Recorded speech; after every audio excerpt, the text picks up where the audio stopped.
Hello everyone, this is Aegon of Astora, and welcome back to my blind playthrough of Dark Souls 3. This is episode number 29, being recorded on Tuesday the 26th of April. I hope you're all having a fantastic day today, whenever it is you find yourself watching this. So, we're going to be donning the Elite Knight set for the rest of the game, because A, of course it's my set, and B, we're doing it in memory of Henri of Astora, our countrywoman who, seemingly in her quest to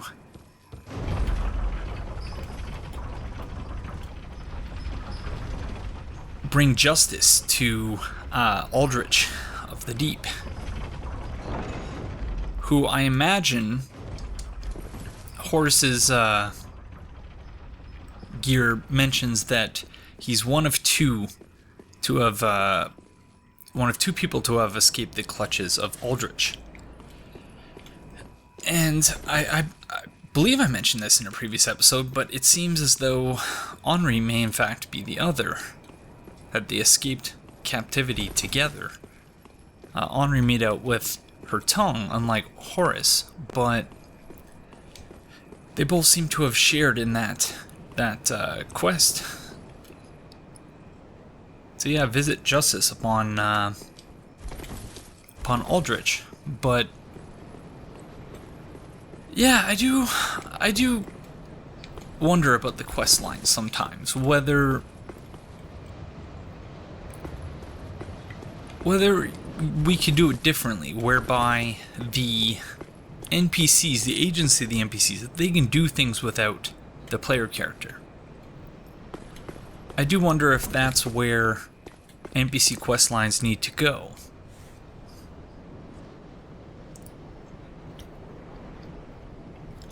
I am enamored of this eclipse here, especially because of this reminds me somewhat of something Vendrick said in Dark Souls 2, that the brighter the flame, or the deeper the flame, the brighter the flame, the deeper the shadow. And so in this case, the dark is blotting out most of the moon. It's sort of the inverse of that, whereas, the dark is blocking out the moon, and yet, you have the flames coming around the side. So if you were doing what Regret is doing right now and staring right at a solar eclipse like that, then your eyes would be toast. Whereas if you look at the sun normally, it's okay. But so it's the same kind of idea, where the dark is taking over the sun, but the fire on the edges is more powerful. It also looks like a dark sign as well, which is another very interesting. So it's almost, humanity's blocking. I don't know. I understand, I think, the general story, the general larger arc, but the specifics of it and how everything fits together is something I'm very much looking forward to looking at with each and every one of you out there. Okay, so I guess I might as well explain what it is that we're doing. Just in case I didn't finish my thought from before, I do wonder whether there's a scenario according to which you could have the NPCs succeeding in their quest line without the help of the player, or without the player having to go to a specific spot and talk to them at specific times. Because then, the NPCs are reduced to, they're dependent on the player. So I wonder about that sometimes, but what we're doing here is that after the previous episode concluded, I was so excited to edit that episode together, the latter half in particular, with our search for Henri, that, I spent the next several hours editing that video together, even though I've not edited, I think, episodes 23 to 27. I did episode 28. Part of that was because since I recorded half that episode the day prior, I wanted to see how much time I had left to play with in that episode. I wanted to keep it at about an hour. And yeah, so it required me doing that whole death montage to the Nameless King, who... Oh, the Soul of Cinder, I don't think will be nearly as bad as him. So, after I finished my editing, I made a list of... I did a little bit of just mindless walking around a couple areas, and thought about the different quest lines and whatnot that are still outstanding. Oh no, this is bad, friends. Pissed off the winged angels. So yeah, so long story short, I made a list. Ouch!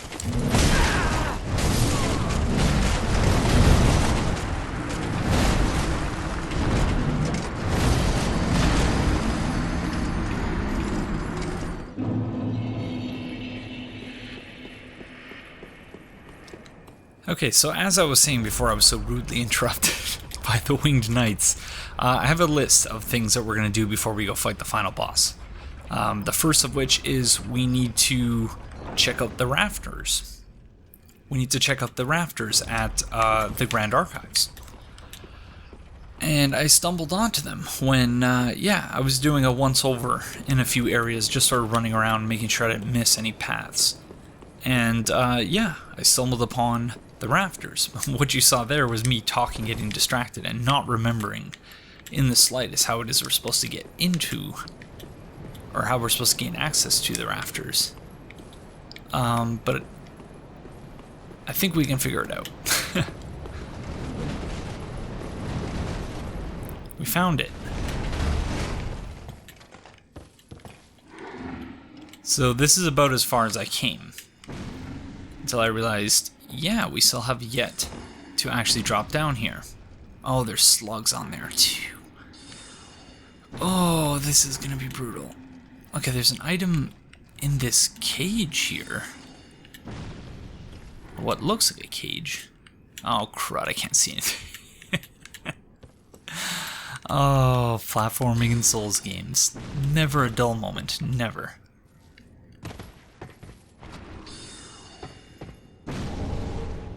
Divine Pillars of Light.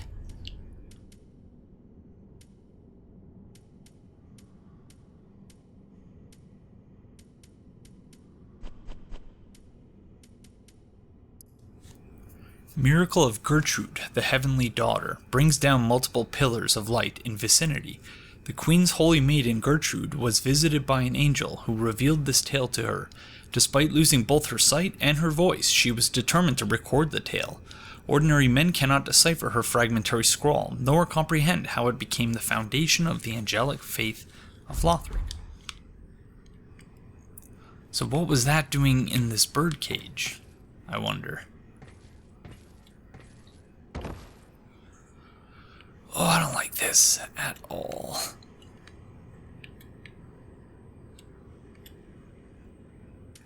Oh, I feel like you could be a friend. But I also feel like, oh. Alright, let's get this item up here first before we get into any other shenanigans. Blessed Gem. So for creating... Oh, you're not a friend. You're not a friend at all. I could have shot you. Friend.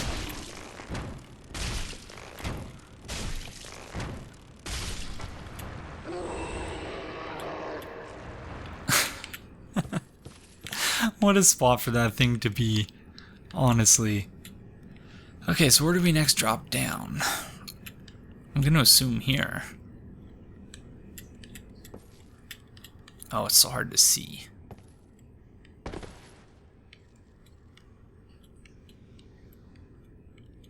Okay.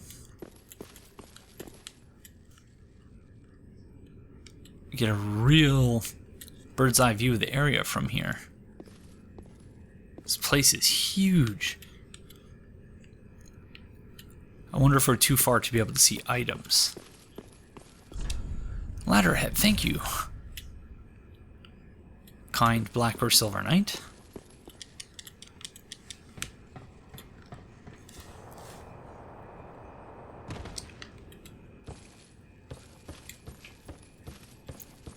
We also picked up an Essus flash shard at in Anor Londo. I completely missed a chest in the Great Hall. So this is how we got over. How we get over here. Thank you for that. Oops. Because I remember earlier we were standing on that platform, going, "How the heck do we get over there?" There we go. Divine Blessing. And Twinkling Titanite. Very nice. There's also this really weird... You can dip your head in the wax over there, and I don't understand why. It's very strange.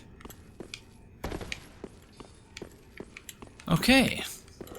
No, get the fudge out of here. I hate those guys. I'll get back to my readings tomorrow, I told you.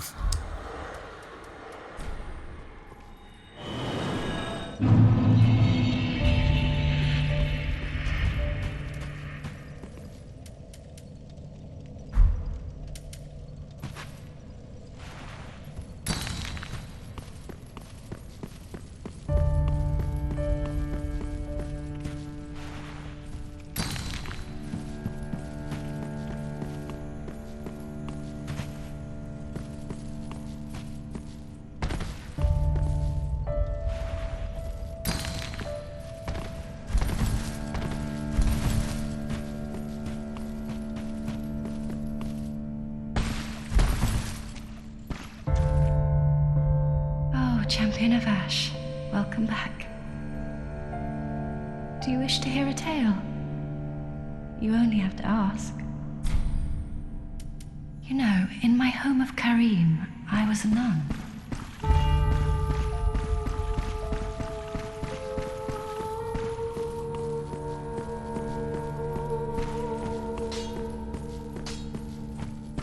Ah, there you are, unkindled one.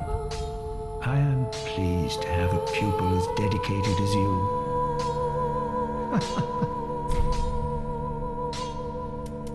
Heed my words,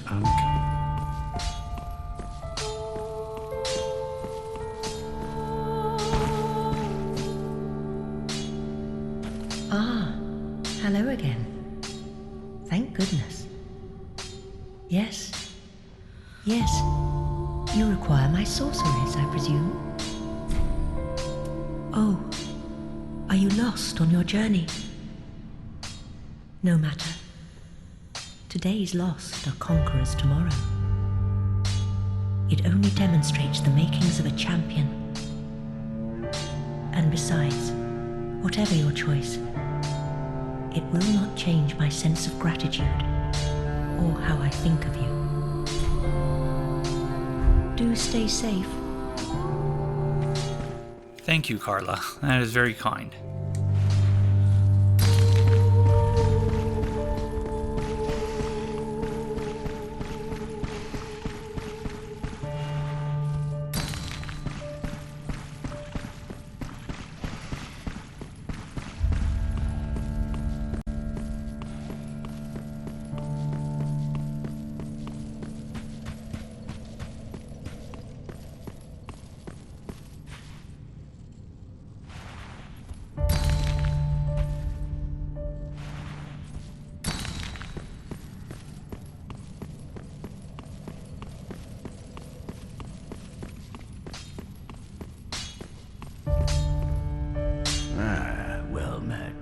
Tis good to see ye in good health.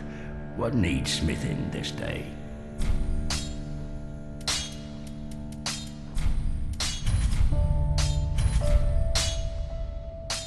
Prithee, be careful.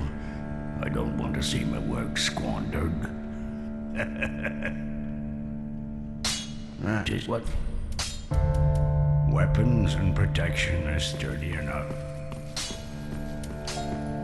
So it looks like 15 is the max charges for the Estus Flask. That's very interesting.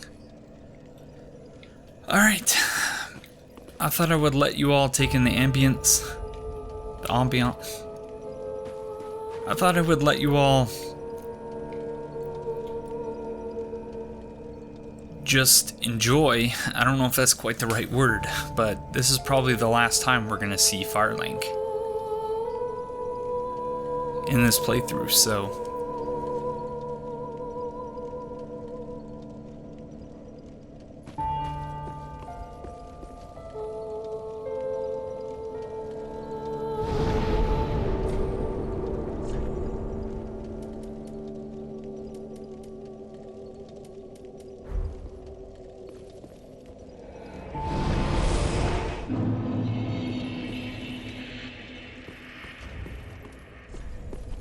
Alright, so the next thing on our list is Covenant items.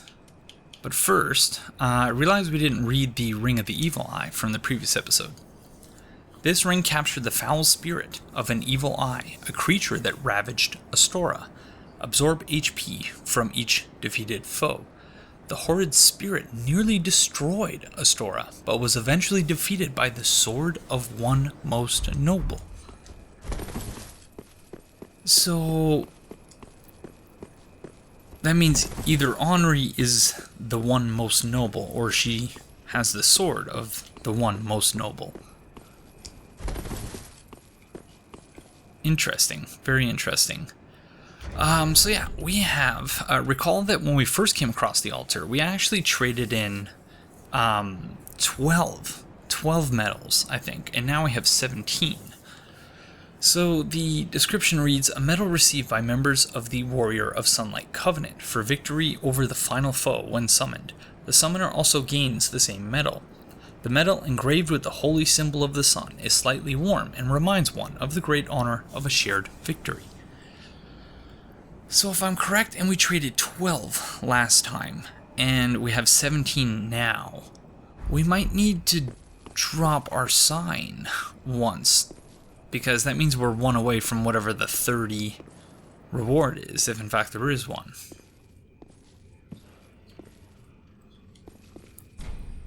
Let's see.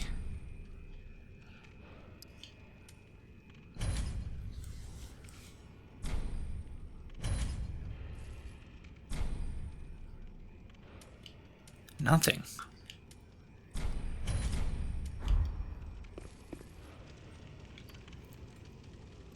Okay, so I think before we fight the final boss, we should drop our sign and engage in some jolly cooperation.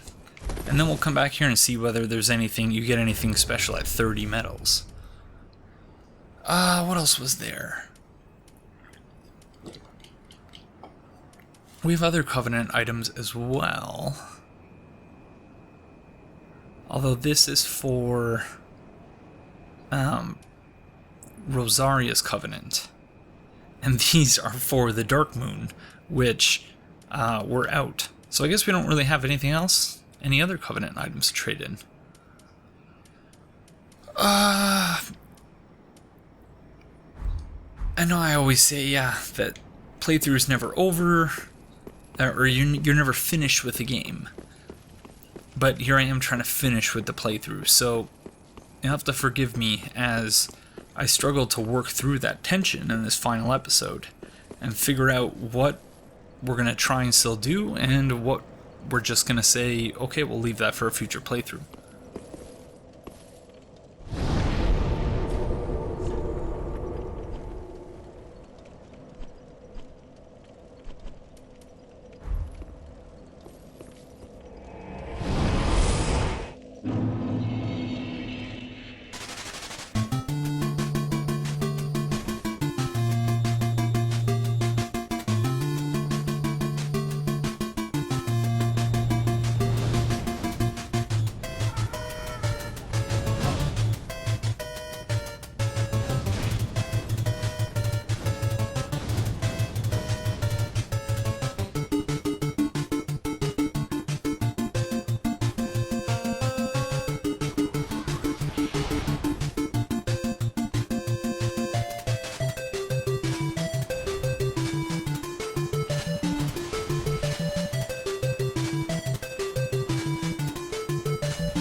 There's the Black Knight.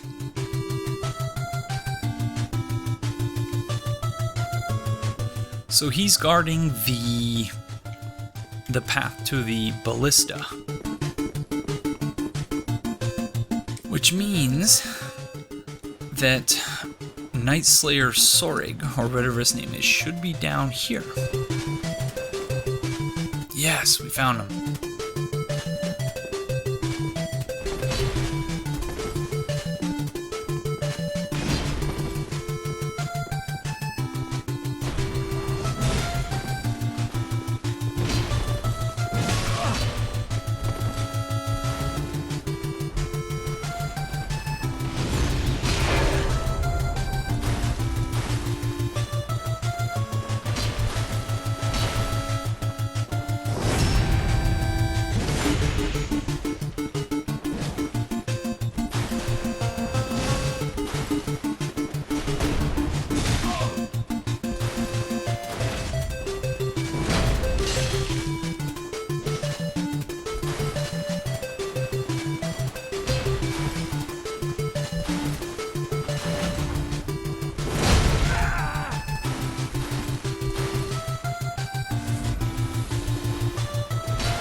Fume Ultra Greatsword, Black Iron Great Shield.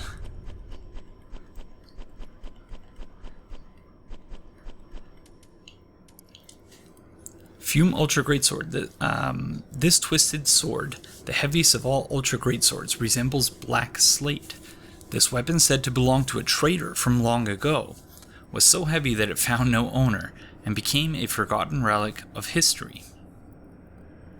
Of course, referring to Raimi, the Fume Knight. And what does it weigh? 25.5. Wow, and it requires 50 strength. I don't seem to remember it being that high in Dark Souls 2, but maybe I was just always two-handing it, which is entirely possible. And he also dropped Tarkus's shield.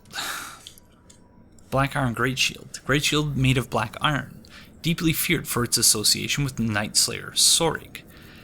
Black Iron offers high defense and is particularly effective at warding off fire. So nothing about Tarkus there, eh?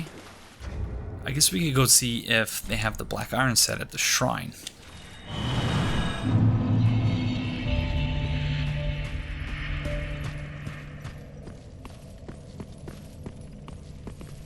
Ah, well met, Ashen One. How may I be of service?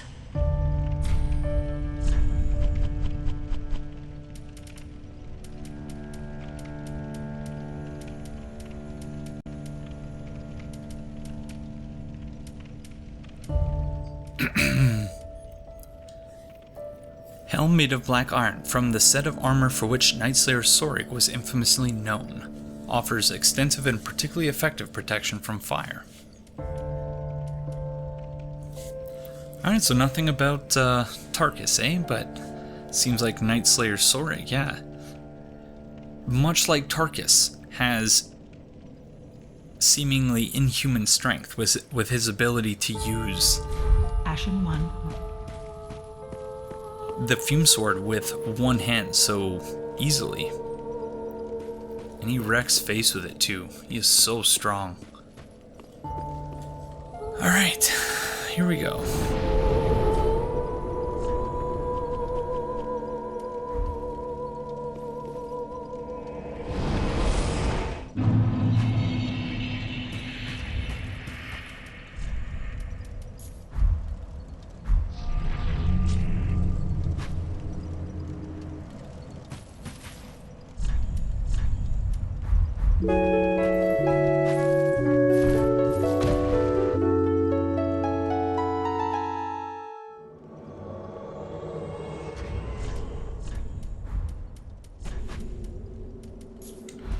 Okay, so we were summoned pretty quick there to Swift's world. You're not even gonna say hello, friend?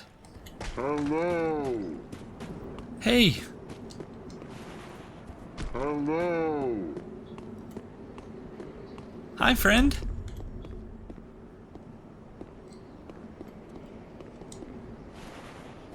Hello. There we go.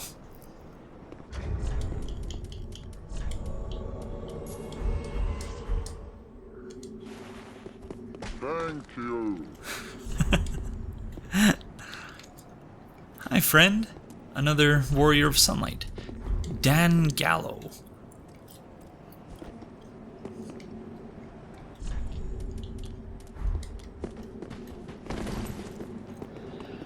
Okay, here we go.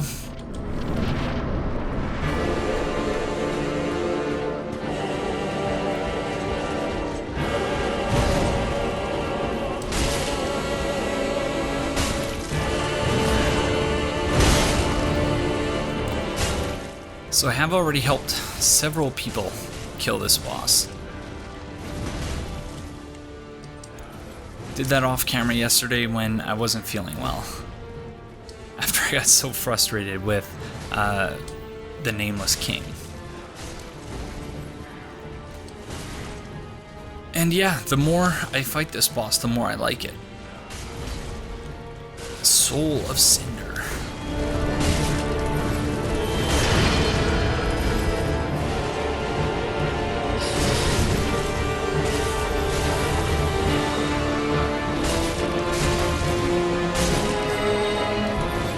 And how, yeah, it really just represents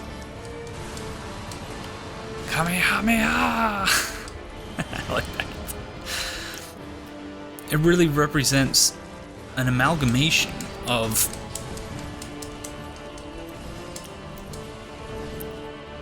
all the Lords of Cinder, from Gwyn to the present.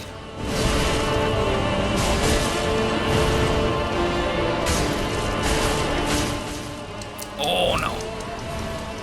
Instant poisoning there. Oh, we got no. We have no purple moss clumps. We just have the one purple blooming.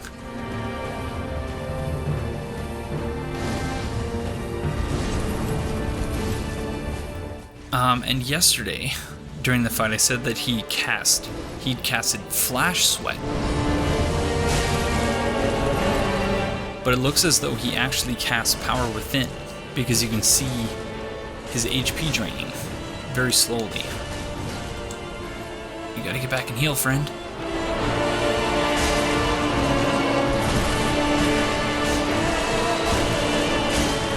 So yeah, there it is.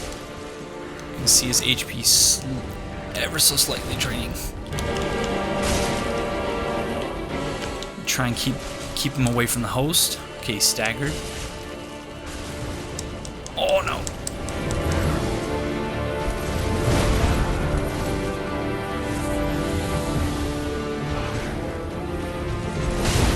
Trying to conserve my Estus for the second phase. Which, get back, Dan.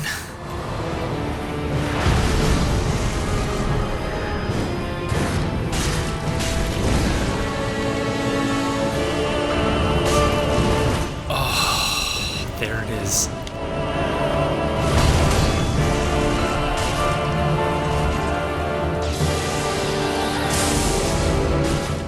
Just a few notes from the Gwyn theme.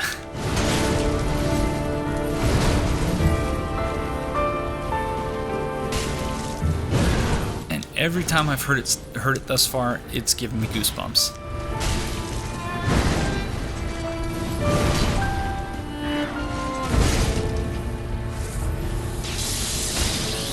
There's a sunlight spear. He has different forms of it too. That one goes into the sky and homes in on you.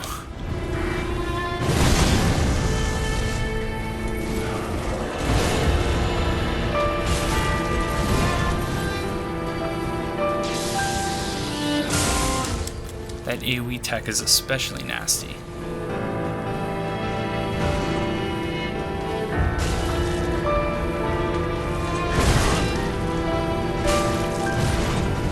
Oh no! There's Gwyn's grab attack. He grabs you and then he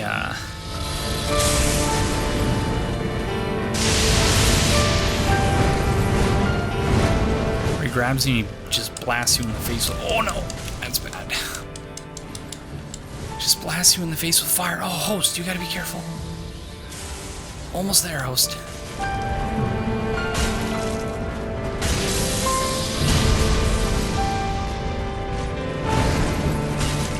Oh, that's bad.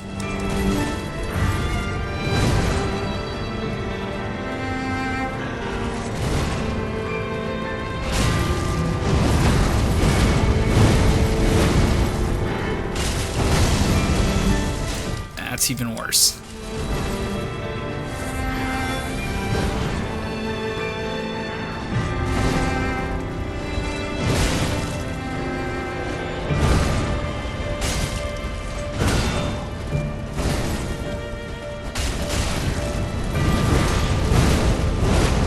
Oh no, the wombo combo!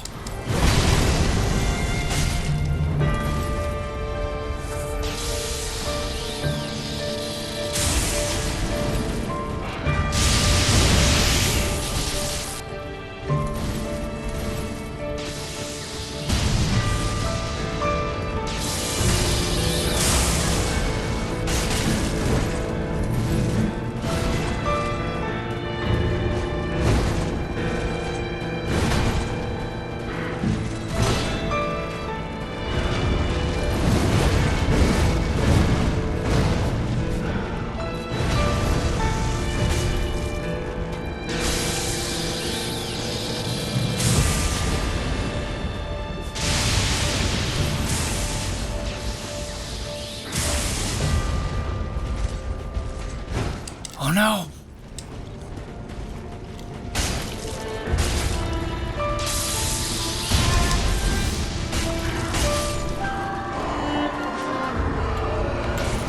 Yes, we did it!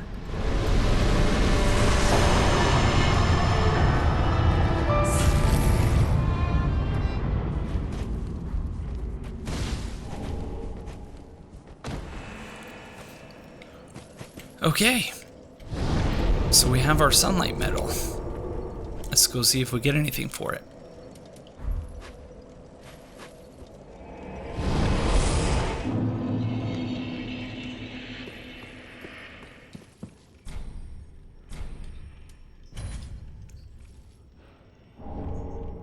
Great Lightning Spear.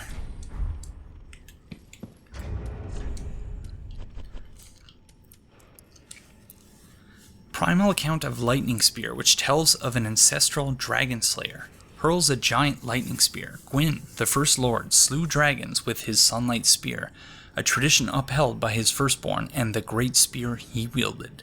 Much of this resplendent tale of father and son, while epic, remains tragically untold. Alright. On to the final boss, I guess, then.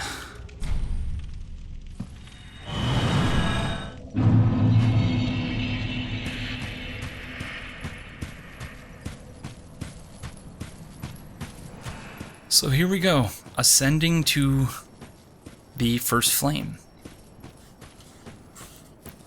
And I really do wish that we could see the introduction again.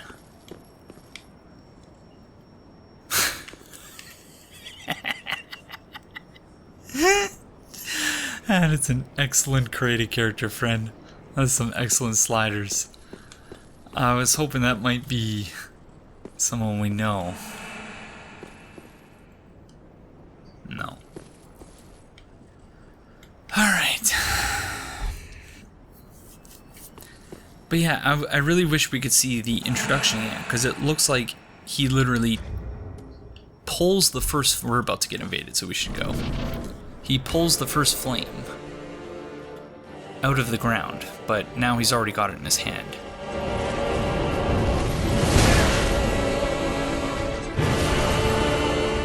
So he's fighting us with the first flame, or at least with the embers of it.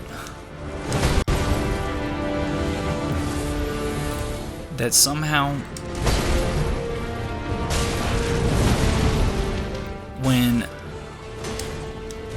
Lord of Cinder kindles the first flame.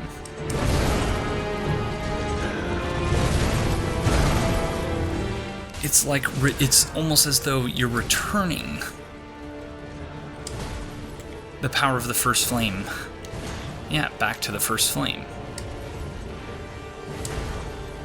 And so all these different tricks and magic spells and different types of weapons. That's why the Soul of Cinder can just transmute things on the spot.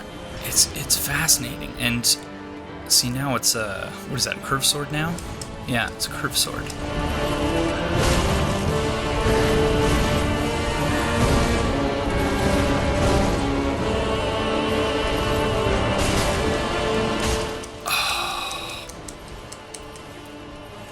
That's a bummer. Now casting. So now he's got a long weapon. Oh, and he's casted.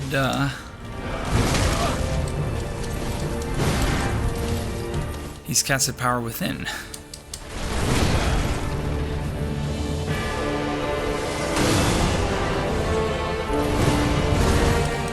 That was a miracle as well.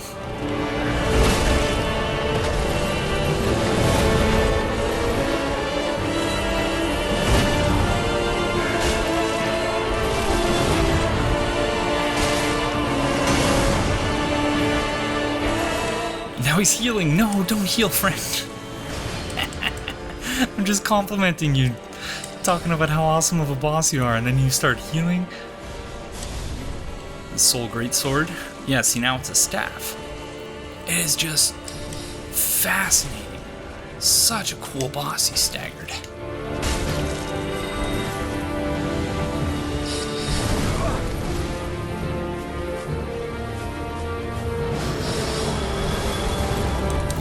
He's got a Kamehameha. Ouch.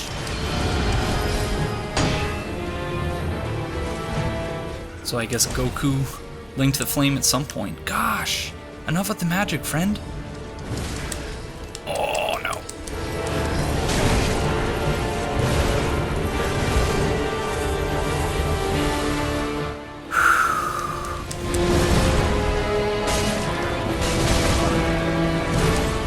Not doing too hot on the S's front. And wow, you're really spamming the magic, eh?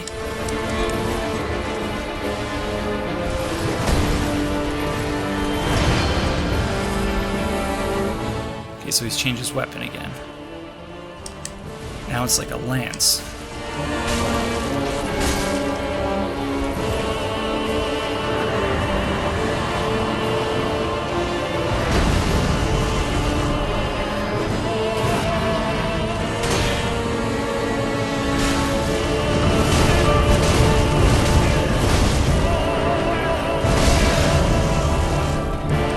There's nothing you can do to get out of that, I don't think.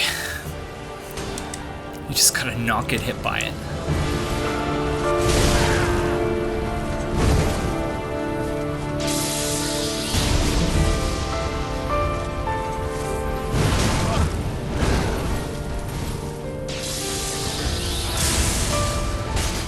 Oh, hearing the Gwyn piano notes. Just really... It's amazing.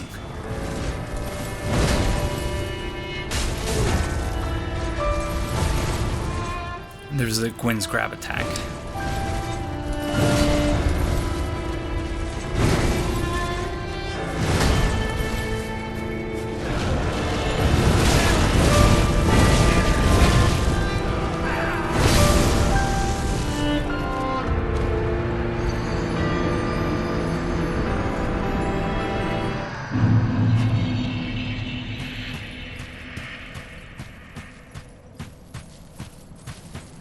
Okay then. Well, I didn't think that we would beat him on the first try. I thought we might do a little bit better than that. This boss is certainly much easier in co-op than it is one-on-one.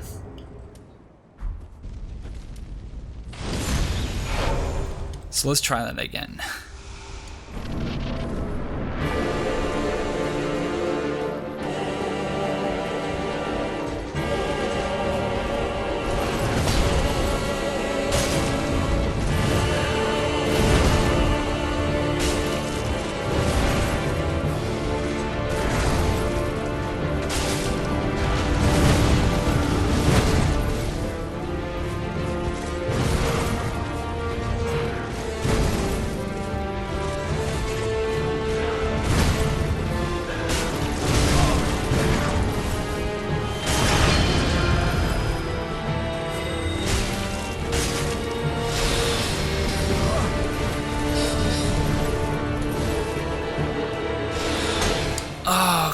with the magic, friend.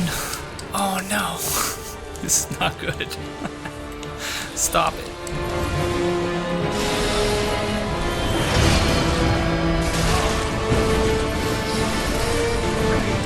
God, just infinite homing soul masses. And he buffed himself too, it looks like.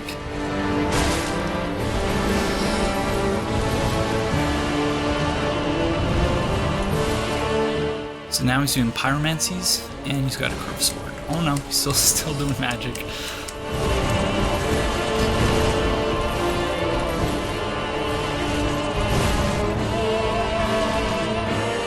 Where are my souls? Alright, he's casting Power Within.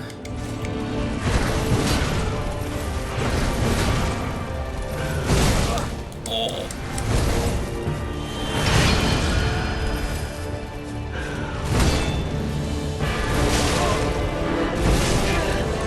Oh, I meant to roll back there, not into him.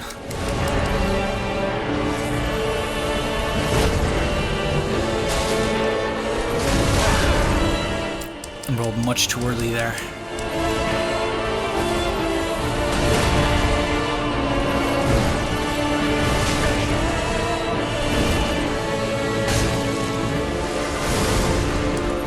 Rolled through that. No, don't. Ah, fudge.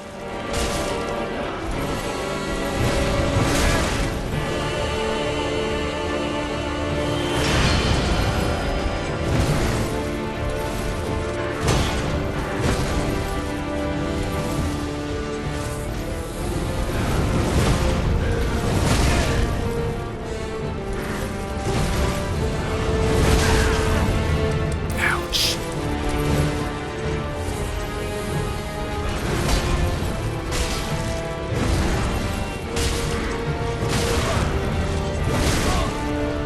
You are so fast.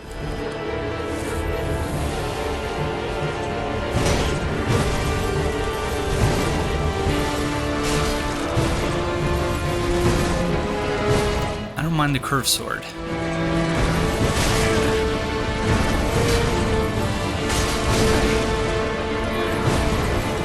Those are all moves that players can do with the curved sword, so that is really cool.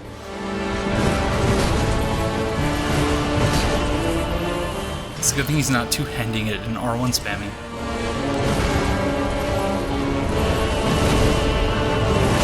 Oh no. Yeah, we're not doing very good on S's here for the second phase.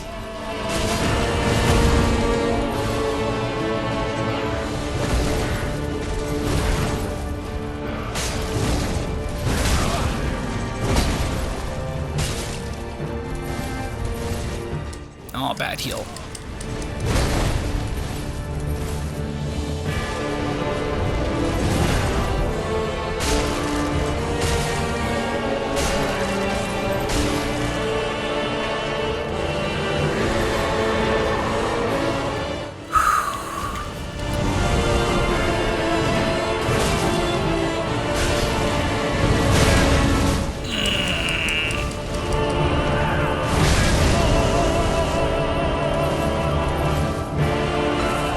Not a good start.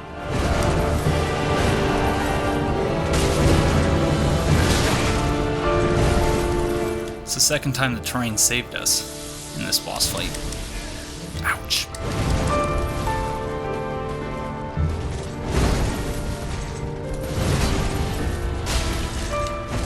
Oh, grab attack, no!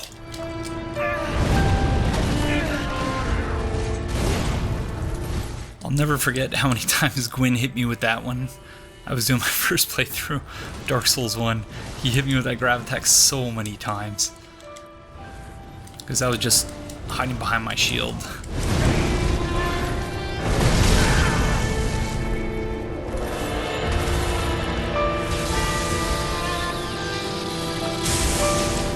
Oh, crud. Ouch. That hurts a lot, friend. No.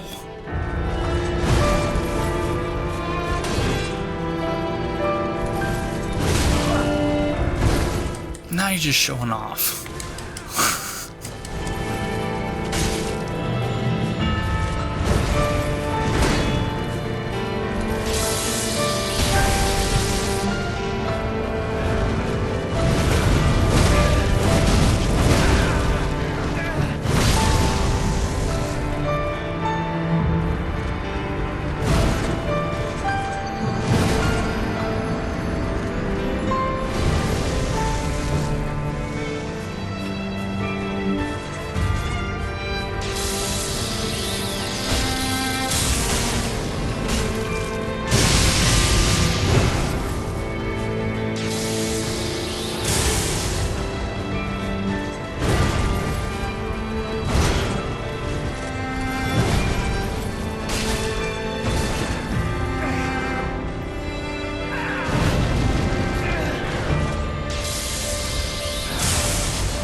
Soul of the Lords.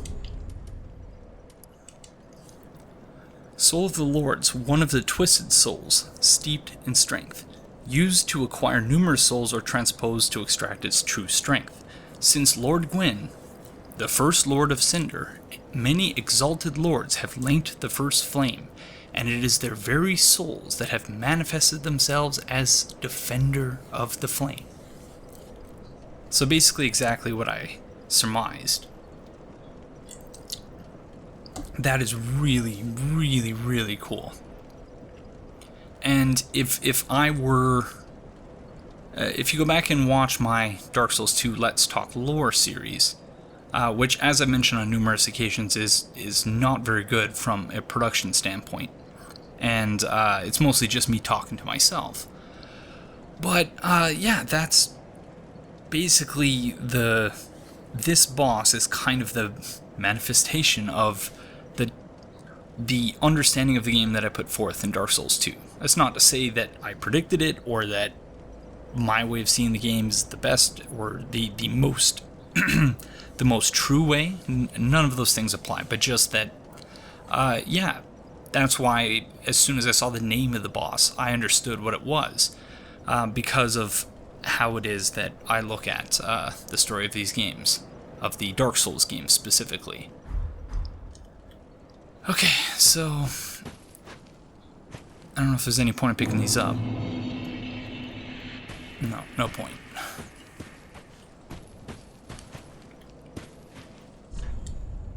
Visions of betrayal. So link the first flame,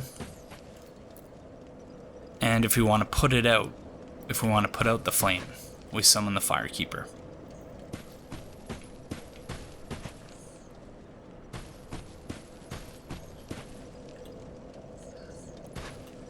Let's try something.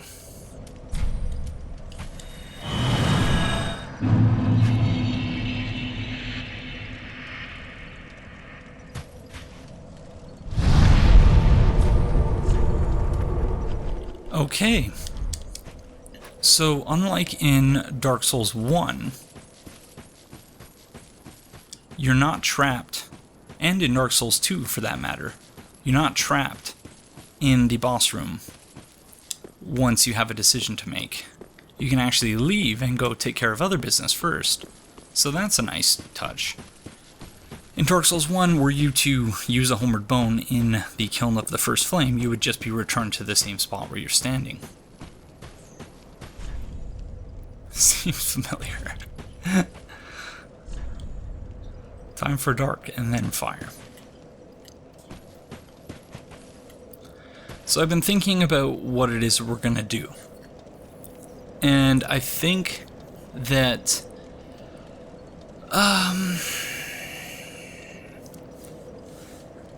Henri wanted to link the first flame. I'm not really basing that on any sort of evidence other than just intuition.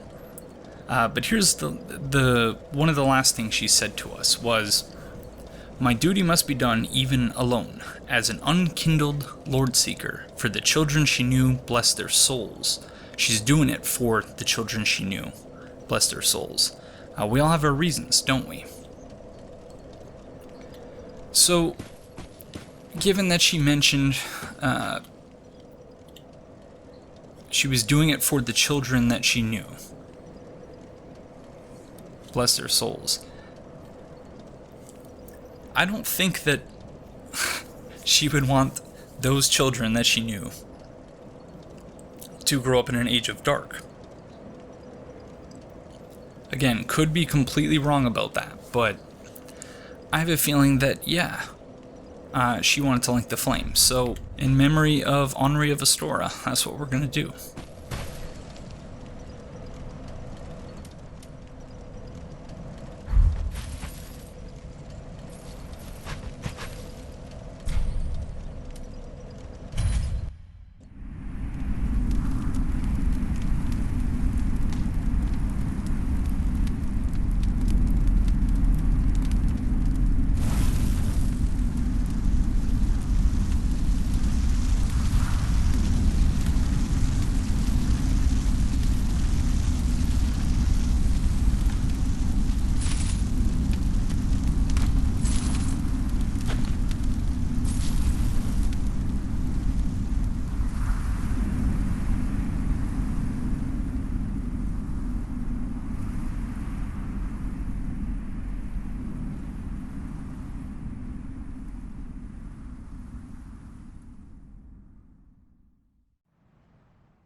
Okay, so that was rather short and sweet.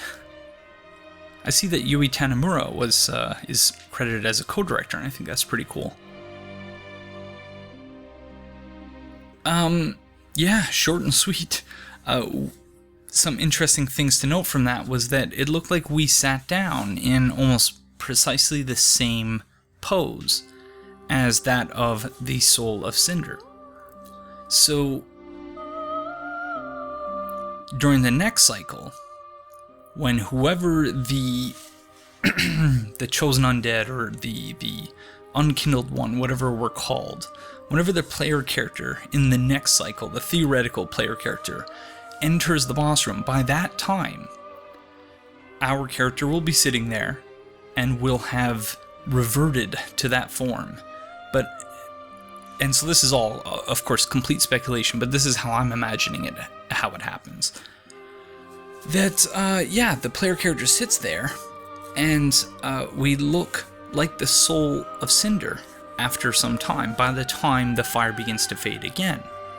We meld into that collective, and provided that there is some sort of, if you bring something unique to the table, that some aspect of your soul, the essence of your soul or something like that, will be absorbed by this collective. And so over time it changes ever so slightly. And so the understanding of Dark Souls 1 and 2 that I was talking about earlier, I suppose I might as well cover that briefly while the credits are rolling. And that is, I see the chosen undead as existing in a multiverse. And the changes over time, I think, are similar to, so the changes to the game world. So the game world from Dark Souls 1 to 2, for example, or Dark Souls 2 to 3, or 1 to 3, whatever the case. That the changes are gradual, but they occur in an evolutionary way, such that you have all of these worlds of the chosen undead, and so this incorporates single player and multiplayer as well, that everyone has their own sort of world, but they all eke into the other ever so slightly. And so the world changes not as the result of the actions of any one chosen undead, but it changes randomly, or it changes on the basis of random selection of those multiverses. So maybe it'll take a little bit from this person's multiverse, or from this person's world, this person's world, that person's world, and you mash them all together, and then over time it produces gradual change. So I came to that I guess personal theory, that headcanon or whatever it's called, of how the story works and how it changes from game to game, on the basis of simulations of natural selection over time. That, yeah, just you have all these worlds and they exist in, so I'm repeating myself now, but just in sum, I see the Souls games as consisting, the Dark Souls games specifically, as existing in, yeah, a multiverse. And that all the worlds are sort of jutting into each other a little bit. Why does it say Henri of Astora male and Henri of Astora female?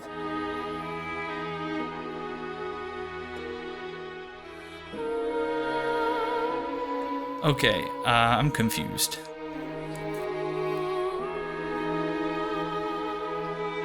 So we had a female Henri of Astora. Does that mean it goes with the opposite of... If the player chooses a male, then Henri's a woman? Oh, that's kind of disappointing.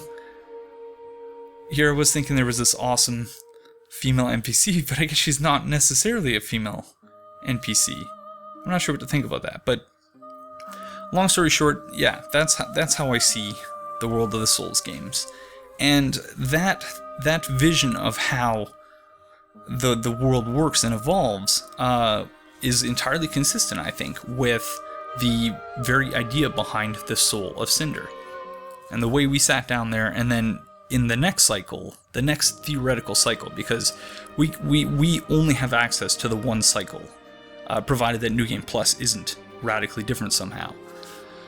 So we're only playing a small slice in time in this, massive grand timescale. And but were we to imagine that we could play into the next cycle and affect the next cycle, then the next cycle would be sort of an amalgam of all the chosen undeads that existed in that multiverse. In other words, it would become the soul of Cinder. And I think that is just the coolest, like the coolest, at least for me, the coolest possible way they could have gone with that. Because I honestly had no idea what to think. Gwyn was obviously a great boss fight. Nashandra, not so much. Aldia, Scholar of the First Sin was an interesting boss fight, but not satisfying mechanically. Not very satisfying mechanically, whereas this boss fight, I think, has it all. And again, I'm just thoroughly, thoroughly impressed with this game.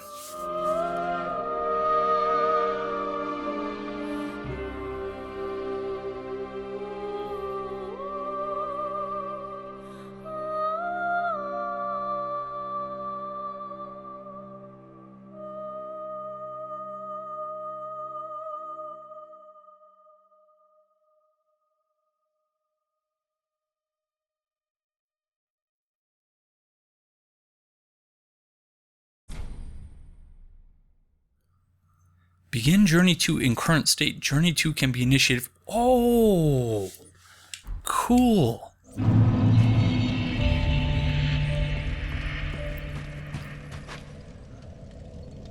So that is pretty cool. But I wonder what happens if you don't link the fire. Is everything still the same? Are you just putting off your decision until later? Ashen One, thou wish then call upon. Yeah, so they're just under the impression that nothing's changed. I'm hearing thunder outside, so I better wrap this up quick, but that's pretty cool that you don't have to go to New Game Plus right away. So this has been a fantastic playthrough from my perspective. Thank you all very much for your comments and for your kind words and for not spoiling things in the comment section. You guys have been really, really fantastic, and I've worked really hard in bringing these episodes to you, so I hope that you've enjoyed them as much as I've enjoyed bringing them to you. So thank you all very, very much for joining me. I'm going to take a break for a week or two before I record the last bit of Bloodborne Let's Talk lore, but you might see a live stream from me at some point. Although I'm not really sure why I'm telling you all this, because by the time this is released, I will have probably already live streamed at that point. So yeah, Dark Souls 3, 2 thumbs up for me. I don't give number ratings really. I just think it's a fantastic game, and I'm very much looking forward to exploring it more with each and every one of you out there. So thank you once again for joining me, and I will see you in the next one. Bye-bye.